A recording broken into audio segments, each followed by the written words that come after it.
आते हैं खबर मुजफ्फरनगर की, जहां पर कुछ घंटों की बारिश ने नगर पालिका के इंतजामों और दावों की पोल खोलकर रख दी। कई दिनों के बाद हुई ये बरसात मानो आफत बनकर बरसी। इसके चलते शहर जलमग्न नजर आया। जगह जगह कई फीट पानी भरा हुआ नजर आया, चाहे वो शहर के मुख्य बाजार की बात हो या फिर कलेक्ट्रेट परिसर की बात हो। कलेक्ट्रेट परिसर मार्ग पूरी तरह से पानी से लबरेज नजर आया। हर तरफ पानी ही पानी का नजारा।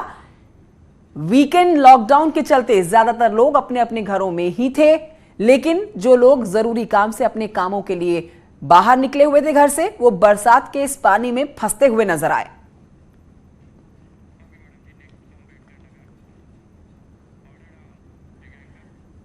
अंबेडकर नगर की तस्वीर अब आपको दिखाते हैं। यहां पर टांडा तहसील क्षेत्र में घाघरा नदी की चपेट में आने से 5 गांव के लगभग 1000 परिवार बाढ़ में पीड़ित हैं। न सिर्फ हजारों बीघा धान की फसल डूब गई है, बल्कि पानी घुसने से घरों में रखा हुआ अनाज और पशुओं का चारा भी बर्बाद हो गया है। आप देख सकते हैं इन तस्वीरों में कि कैसे ये पानी ही पानी भरा हुआ है, पशुओं का चारा बर्बाद हो चुका है। और ये बच्चे देखिए आप, ये बच्चे कैसे अपनी जान जोखिम में डालकर नाव पर सवार हैं।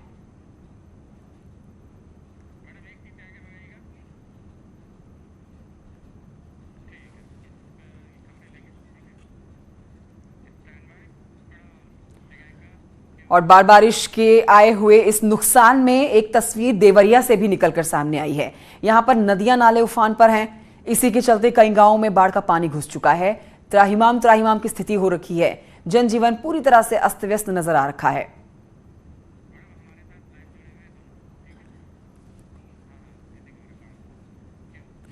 मेरे साथ अभिषेक उपाध्याय हैं, मेरे सहयोगी आजमगढ़ से, साथ ही मनोज शर्मा भी हमारे साथ मौजूद है लखीमपुर खीरी से। सबसे पहले हम रुक कर लेते हैं यहाँ पर अभिषेक से बात करते हैं। अभिषेक उपाध्याय, तस्वीरें काफी भयावह हैं और इससे दावों और वादों की पोल भी खुलती हुई नजर आती है कि थोड़ी सी बारिश होती है और जलमग्न हो जाता है पूरा इलाका।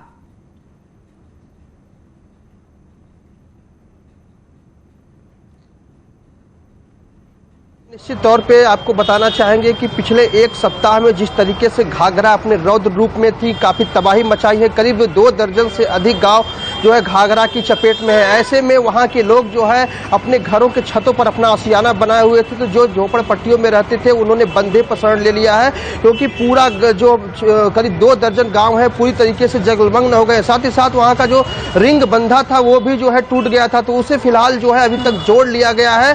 फिलहाल जो वहाँ पर घाघरा में घटाव जारी है, लेकिन अभी भी घाघरा जो है खतरे बिंदु से ऊपर बह रही है। इसी बीच वहां से एक बड़ी खबर कल देर रात वहां से निकल के आती है। वहां के 2 ग्राम प्रधान पति है जिनकी गुंडाई भी सामने आती है। वो वहां के ग्रामीणों के हक में डाका डालने का काम कर रहे थे। जो राहत सामग्री मिल रही थी उसे पीड़ितों को देने के बजाय फर्जी तरीके से लिस्ट बना करके गलत लोगों को देने के फिराक में थे, खुद डकारने के फिराक में थे। जब इसका विरोध लेखपाल ने किया तो उन्होंने लेखपाल को पिस्टल सटा दिया और जो दस्तावेज होते हैं उसे फाड़ कर रजिस्टर उठा ले गए। तो कहीं न कहीं वहां पर ग्राम प्रधानों का जो है अनाज बांटने में जो धांधली की खबरें सामने आई थी वो हमने अपने दर्शकों तक पहुंचा दी। लेकिन अगर बाढ़ बारिश की तबाही की बात करें तो एक अपडेट लखीमपुर खीरी से मनोज शर्मा से भी ले लेते हैं। मनोज शर्मा, लखीमपुर खीरी में क्या हालात है? गरीब तबका जो है वो सबसे ज्यादा बर्बादी की मार झेलता है बाढ़ बारिश में। बिल्कुल कंचन, मैं आपको बता देना चाहूँ लखीमपुर खीरी में शारदा घाघरा नदी पूरी तरीके से उफान पर है। शारदा नदी खतरे के निशान से ऊपर। सबसे पहले मैं आपको एक विजुअल दिखा देना चाहता हूँ। इस समय मैं शारदा नदी के तटबंध पे खड़ा हूँ। आप विजुअल साफ देख सकते हैं, शारदा नदी तटबंध तोड़कर बाहर आ गई है। बाहर निकल के पेड़ों को अपने जद में ले लिया। हो सकता है पेड़ किसी भी समय पेड़ नदी में समा सकते हैं। आप जहाँ तक भी आपकी नजर जाएगी कहीं पूरा समुद्र के तरीके से नदी दिखाई दे रही, पूरी भयावह तरीके से आवाजें नदी की आ रही है। नदी पूरी तरीके से बिल्कुल इसी तरह की तस्वीरें हर तरफ से सामने आ रही हैं। नदियां नाले उफान पर है, जनजीवन पूरी तरह से अस्त व्यस्त हो रखा है। अभिषेक उपाध्याय और मनोज शर्मा, आप दोनों का बहुत